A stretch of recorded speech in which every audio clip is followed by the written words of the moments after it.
Welcome back, League Nighters. We're back again with another T-work video this week. We are actually going to check out an oppo swing, so a backside swing. So for right-handed batters, we're hitting to right field. For left-handed batters, we're hitting to left field.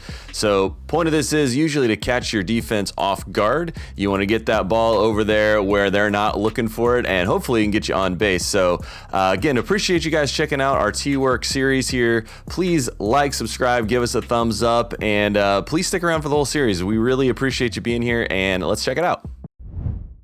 Yeah, so now we're looking at backside. I think this is a pretty important thing to practice off the tee. I know the only reason I could go backside at all is because of T-work, and then translating that T-work into being able to do that off the pitch. But just getting the angle, getting the thought process, getting just the general movements of a backside swing, all for me came from working off the tee. Really, it was the beginning of COVID, and I didn't have anybody else to play with because you weren't supposed to see anybody. So I started using the tee, and I was also almost always just dead pull. That's all I did was pull, pull, pull, pull, pull. And people would start shifting on me, so I was like, I really need to learn this to help my game, and this was a big reason why I can even do it at all. I wouldn't say I'm like a master at it by any means, but certainly has helped me a lot. So yeah, so one of the biggest differences you're going to see, I don't know if you can see it on camera here, but if I were to put an X right here, this is where we had the tee for the middle swing. Yeah. So you'll notice we've got it at least, 12 inches in, and also, we're looking outside corner here. So the biggest thing that we talk about is when you're looking to go backside, you have to let the ball travel. And so how do we mimic letting the ball travel? We let the ball get closer to where we're at home plate. So instead of going out and getting it for the middle or the pull, we're gonna let it get towards the plate closer. But one of the big things that you have to think about is you still wanna find a way to get your arms extended. So if you were to go and step straight and try to go get that, you're not gonna be able to get your snap the way you need to. So what you wanna do is you wanna step towards the ball, just reassess your body position, and you can still go out and get the ball and still get that good whip on it, that good snap. And notice he's trying not to step across the front plane of the plate too. He's still staying within the batter's box. So that's part of this goal too, is you want to make sure that you don't want to step in front of the not plate. stepping in front of the plate. Right, so if you want to see that, oh yeah, there you go. We could put the jimmer stick here. That's essentially the line of the plate.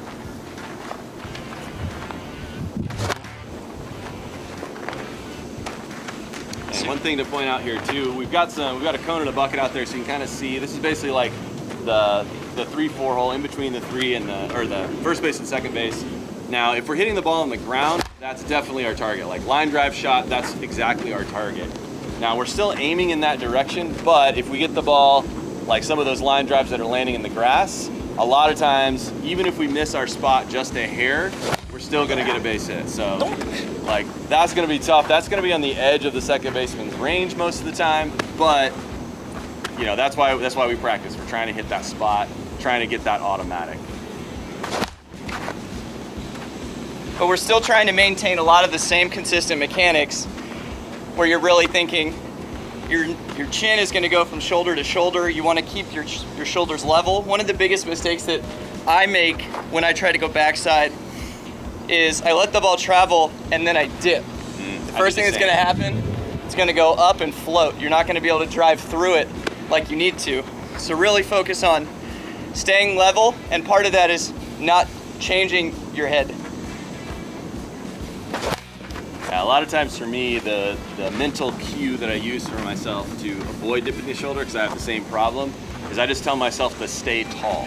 And if I tell myself to stay tall, I'll stay even in my shoulders and I won't try to dip down and reach. Right, so those cones, they're just a guide mark, but if you're doing it properly, you'll see here I'm stepping here as opposed to stepping forward. So I'm still repositioning my body to get my hips through the ball. And my shoulders are staying level, which is allowing me to hit those line drives through that hole. So again, the outcome right now isn't so much hitting it 300 feet to right center field.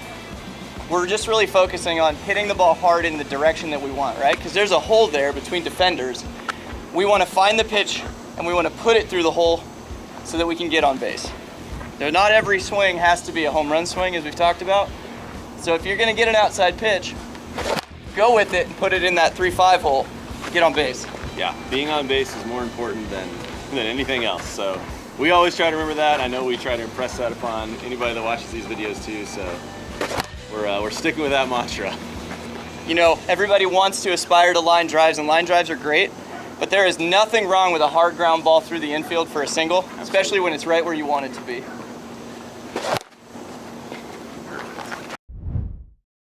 So again, like I said, tee has been very, very important in my ability to hit backside at all. I personally like the ball a little bit close, a little bit deeper and a little bit closer. I don't know why that is, but it just seemed to be the way I've learned it recently. So again, I'm set back. I'm kind of straddling the plate. I don't think I'm quite as far up as Jason is sometimes. Just depends. Everybody's a little different. I'm gonna take this. So for this one, I am gonna move a little bit forward, only because again, I'm trying to hit that 3-4 hole. I will move that one back once I'm trying to hit more on the line, which I'm not great at, but getting there. So same thing as he was talking about, trying to stay tall, trying to drive that ball kind of down and hard. Again, doesn't have to be a grounder, doesn't have to be a line drive, it can be either one. You just kind of want to avoid the pop fly. Perfect. Another thing I will note here too, he kind of touched on it too, but especially when I'm practicing this off the tee, I am not trying to demolish this ball, at least not when I start. So what I'm trying to do is, I'm probably swinging 60 to 70%, trying to hit my spot, Then once I'm starting to groove my spot pretty regularly, that's when I'm like, okay, let's see if we can get it at 80%. Let's see if we can get it at 90%. So really make sure you have your accuracy down first and then add power after.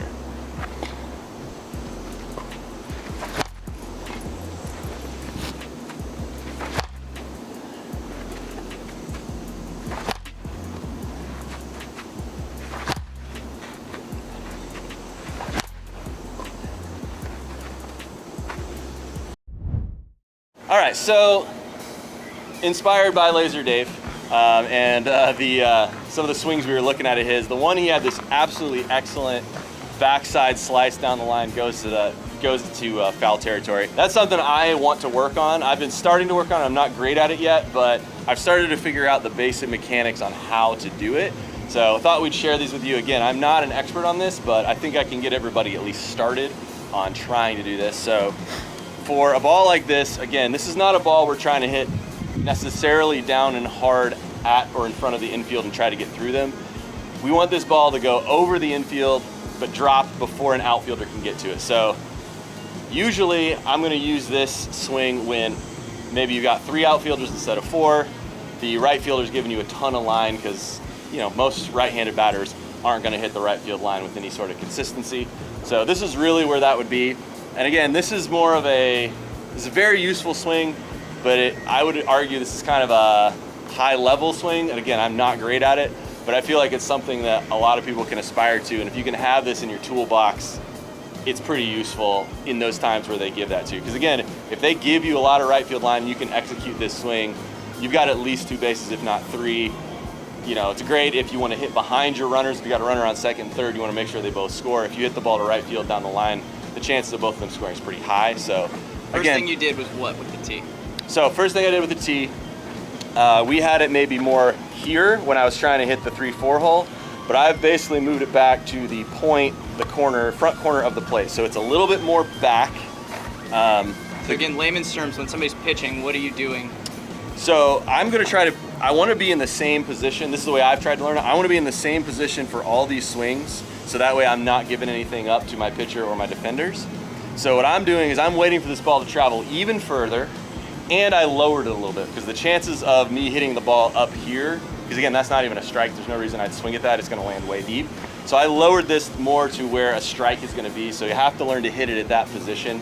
So big part that's hard about this is, again, you don't wanna dip too deep, you still wanna get it out, but again, when you hit it, you're kinda coming across the ball, so it's gonna kinda hopefully have a bunch of curl to it. That's the goal at least. So. Yeah, the important thing to realize is as you let the ball get deeper, the ball is on a downward trajectory, so if you're gonna let the ball travel, it's also gonna sink in height So as you move the ball back in your tee work, make sure you're dropping the height to a realistic strike for yourself so that you're actually swinging at strikes, because at the end of the day, the best way to be a good hitter is to swing at strikes. Yeah, exactly. Nice.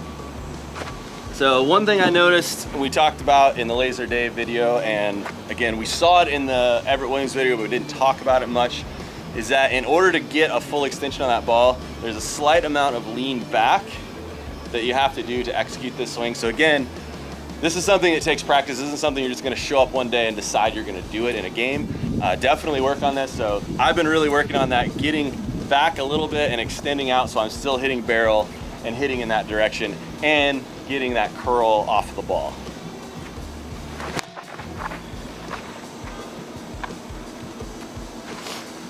Again, a lot of this really depends on how much line the right fielder gives you.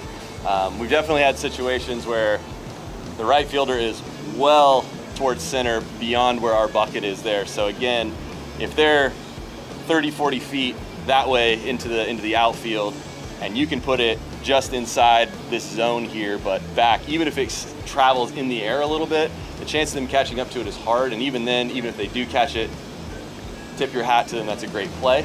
But I feel like if you can learn to execute this and hit that spot, the times you're gonna get away with it are far more than they're gonna get you on it.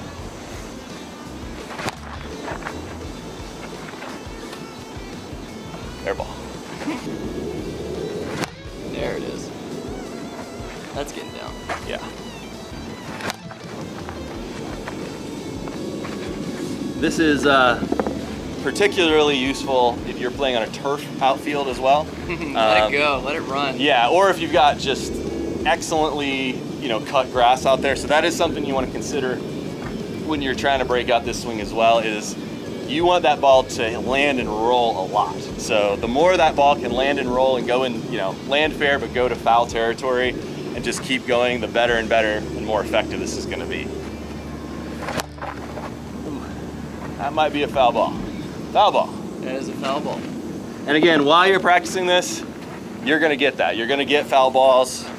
And again, this is, by doing this off the tee over and over and over again, you're going to learn how far over you can go, because again, you have to learn how much it's going to curl and try to keep it fair. So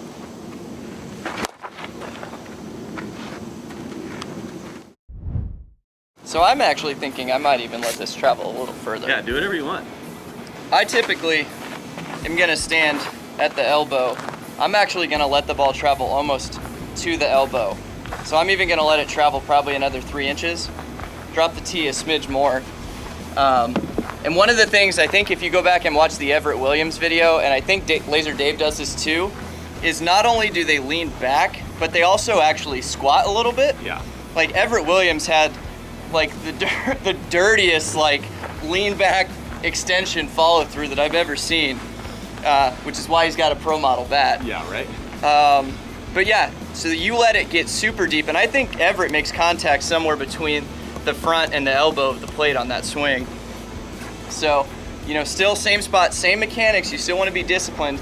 As the ball's a little lower, instead of, trying to dip to get to the ball, what you're seeing Everett and Dave do is they bring their body down to the ball. So they're still maintaining the same upper body mechanics, and they're still unloading. They're just unloading here as opposed to up here. I don't know if I can actually do this, but that's what I see from those swings. Right down the line. But like Cam said, you don't want to give away what you're trying to do at the plate, because then somebody's going to pitch around that, right? Right. So you just want to be so dynamic that you can take whatever the pitch is and put it somewhere to get you on base. Woo! Barely.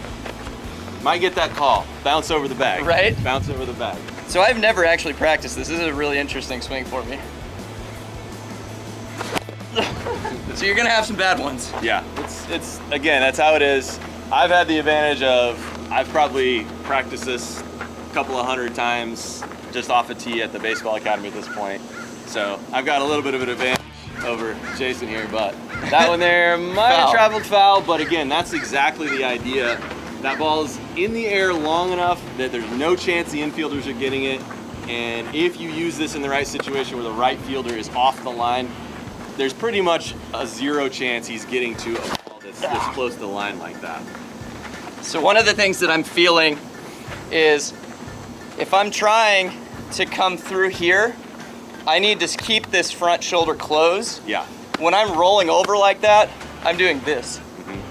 So what's gonna happen is instead of being here, I'm here, and you can see the difference in here versus here, just the bat plane.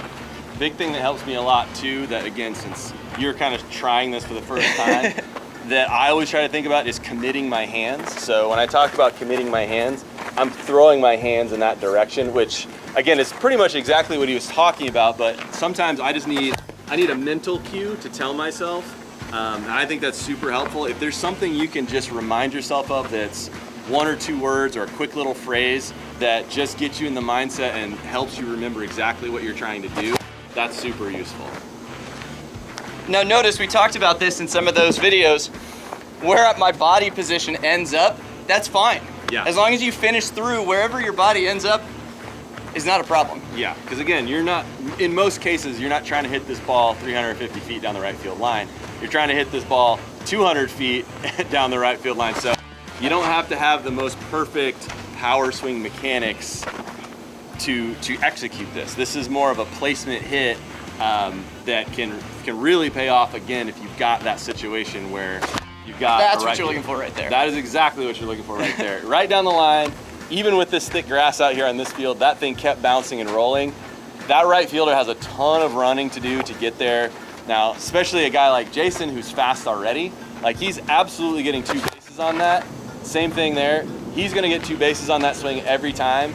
And now your right fielder is running away from where he needs to throw. So he has to pick up the ball, stop, turn, change his direction and momentum to throw back.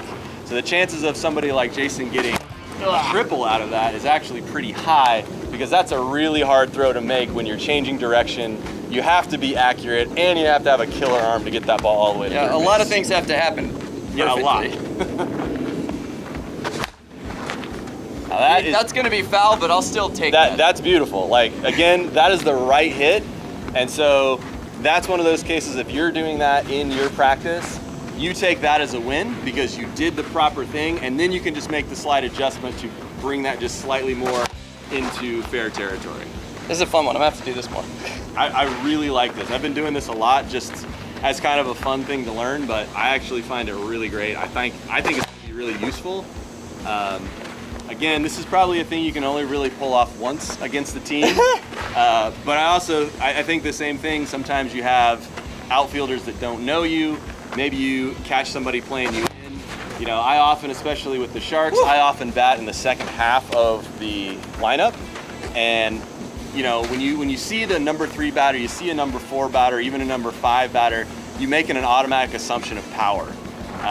And so as a defender, you're gonna play that person a specific way, even if you've never seen them swing before. Now, if you're batting 6, 7, 8, 9, whenever, usually there's not that assumption being made. So every once in a while, you'll catch a defense out of position, especially your first, second at bat. And so oftentimes you'll find somebody, oh, they're playing shallow, and you can rope one to the fence over their head. And now, every time they come up to bat again, they're playing you deep. And now you've got all that stuff in front of them. So it's really about moving around your defense. This is the same thing. If you've pulled the ball 2 or 3 times in a game, they're shifting you way over because you haven't hit a ball anywhere but left field yet. And now all of a sudden you've got this in your toolbox. You've set them up all game to maybe get this late in the game where it could be an important situation to get some runners around or get extra bases. I mean, like, I'm hitting them and maybe they're going 120 feet.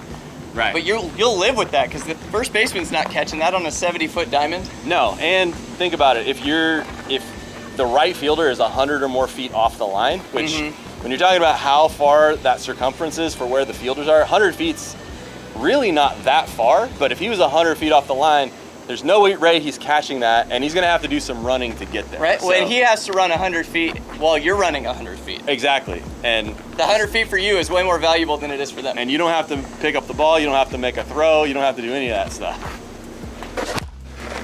Again, that is one I would consider in my practice as a win. That is a great swing. It happened to fall a little foul, but again, you're doing the right thing. You're just figuring out where to make that adjustment to bring it back into fair territory maybe 20 feet. It's not a big adjustment at that point because you're doing most of the swing correctly.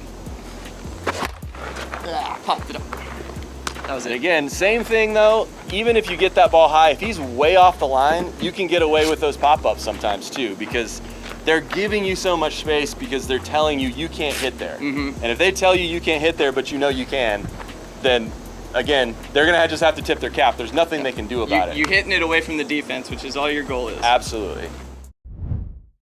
All right, well, that's our video on hitting backside with the tee and really practicing hitting those spots. Again, I hope this was really helpful for some of you, if not all of you. I hope everybody could take something away from this. And I hope to see you guys out there really practicing this and seeing a lot better oppo swings from everybody come next season. So again, we really thank you for checking out this series. We're hoping to do a little bit more in this series. Certainly going to do more off-season videos. So please like, subscribe, ring the bell, leave us a comment. Keep checking us out and check out all the rest of the videos that are going to be upcoming in the future. And we hope to see you there. Thanks again.